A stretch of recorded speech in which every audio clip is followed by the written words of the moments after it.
উদ্দেশ্য থাকে যে যাতে নেক্সট পুরো বছরটা খুব ভালো কাটে, এবং আমি এটাই চাই যে অ্যাজ এ পারফর্মার আমি আরও ভালো ভালো কাজ দর্শকদের উপহার করতে পারি।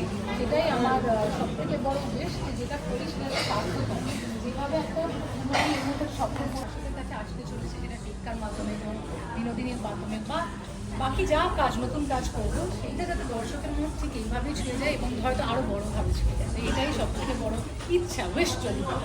সকাল থেকে দুদিনই ঠিক আরে সকাল থেকে যা হয়, যেরকম হয় যে ফ্যামিলির সাথে টাইম স্পেন্ড করলাম, গল্প করলাম, এটাকে আমি একটু কোয়ালিটি টাইম স্পেন্ড করতে খুব বিশ্বাস করি।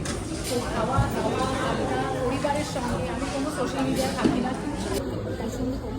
এবং মানে যেহেতু আমরা আমিও বলেছিলাম যে বাচ্চাদের খুব ভালো লাগবে একটা সিনেমা, সেটা হয়েছে। তো সেই জন্য আমরা আরও একটা বাচ্চাদের জন্য স্পেশাল চিলড্রেনের জন্য একটা শো করেছিলাম। আজকে আমরা ইন্ডাস্ট্রির জন্য করতে পারতাম, অনেকজনের সঙ্গে করতে পারতাম। সেই পরিমাণে বাচ্চারা ভালোবেসেছে।